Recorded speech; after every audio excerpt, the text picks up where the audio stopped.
cristiano del mundo, siendo a su vez el más desigual, cuando uno de los signos cristianos más recurrentes en el Evangelio es compartir el pan. Por eso los obispos latinoamericanos reunidos en Puebla hace casi 40 años nos decían: vemos a la luz de la fe como un escándalo y una contradicción con el ser cristiano la creciente brecha entre ricos y pobres. Nos llamamos un continente de paz, pero la insultante opulencia de unos pocos, al lado de la más intolerable pobreza, son también balas cotidianas en contra de la dignidad humana.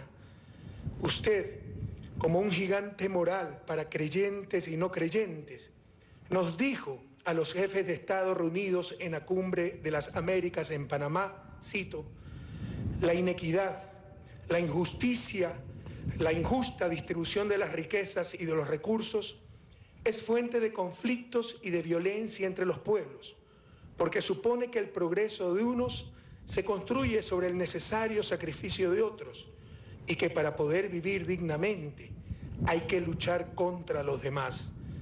El bienestar así logrado es injusto en su raíz y atenta contra la dignidad de las personas. Y agregó que mientras no se logre una justa distribución de la riqueza, no se resolverán los males de nuestra sociedad. Nos insistió en que la pobreza no se eliminará con limosnas, sino con justicia, al sostener que la teoría del goteo o derrame se ha revelado falaz. No es suficiente esperar que los pobres recojan las migajas que caen de la mesa de los ricos. Y por ello, con claridad, usted sostiene que debe exigirse la distribución de la riqueza. Estas injusticias claman al cielo. La fundamental cuestión moral en América Latina es precisamente la cuestión social. Más aún, si por primera vez en la historia la pobreza y la miseria en nuestro continente no son consecuencia de falta de recursos, sino de sistemas políticos, sociales y económicos perversos. En ese maravilloso regalo que usted ha dado a la humanidad, su encíclica Laudatio Si nos dice que la política no debe someterse a la economía y que necesitamos imperiosamente que la política y la economía, en diálogo, se coloquen decididamente al servicio de la vida, especialmente de la vida humana. Nos recuerda a todos los fieles que la tradición cristiana nunca reconoció como absoluto o intocable el derecho a la propiedad privada y subrayó la función social de cualquier forma de propiedad privada. Cita en su encíclica las palabras de San Juan Pablo II, quien nos visitó hace 30 años, cuando dice: Dios ha dado la tierra a todo el género humano, para que ella sustente a todos sus habitantes, sin excluir a nadie ni privilegiar a ninguno. Y que, añade, la Iglesia defiende, sí, el legítimo derecho a la propiedad privada, pero enseña con no menor claridad que sobre toda propiedad privada grava siempre una hipoteca social para que los bienes sirvan a la destinación general que Dios les ha dado. Usted ha denunciado con fuerza la tragedia de la migración, la cual bien conoce nuestro país. No entiendo, Santo Padre, cómo los países ricos, muchos de ellos mayoritariamente cristianos, podrán justificar éticamente a las futuras generaciones la búsqueda cada vez de mayor movilidad para mercancías y capitales, al mismo tiempo que penalizan e incluso criminalizan la principal de las movilidades, la movilidad humana.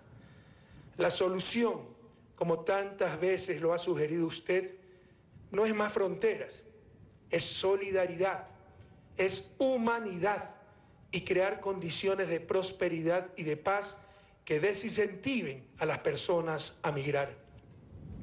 Vivimos, Santo Padre, una globalización inhumana y cruel, totalmente en función del capital y no de los seres humanos, ya que no busca ciudadanos globales, sino tan solo consumidores globales.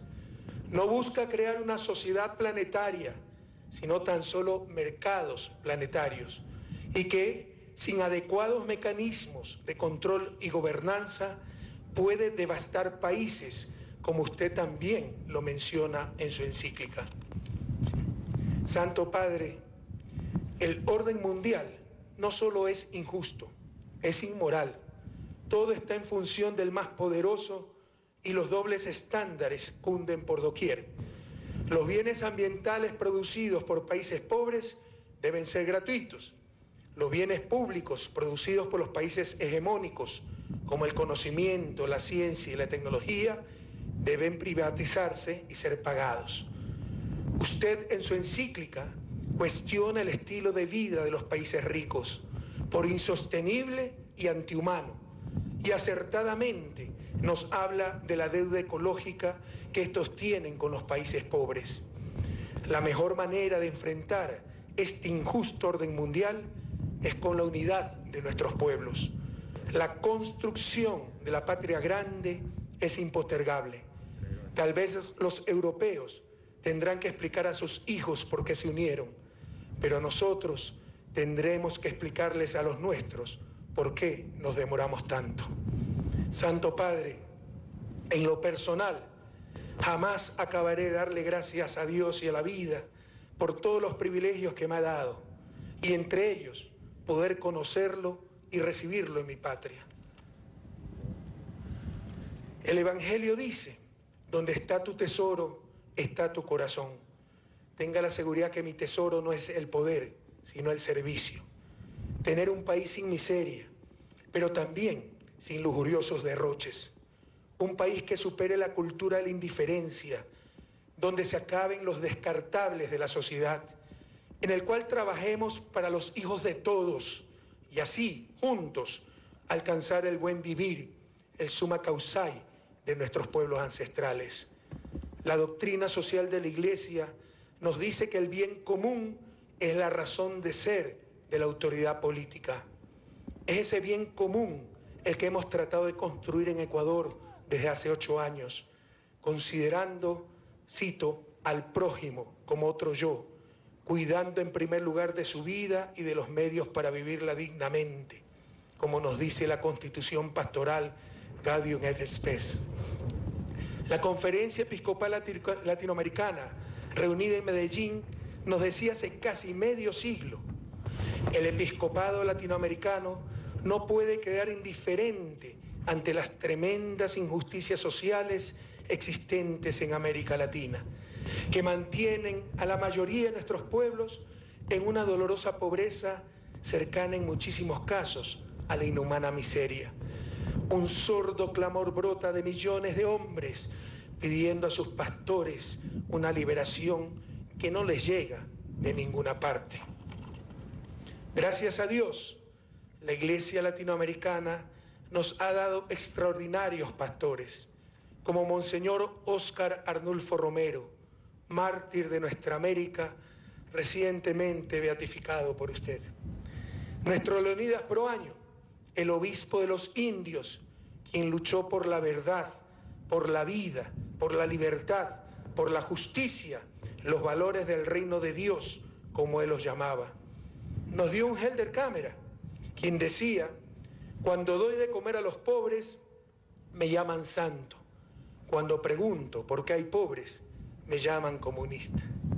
Y ahora, esa iglesia nos los da usted, Francisco, el primer papa latinoamericano, con su mensaje profético que si alguien quisiera callar, lo gritarán hasta las piedras.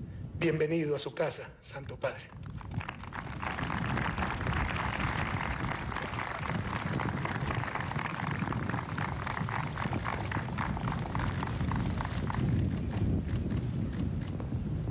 Mensaje de su Santidad, Papa Francisco.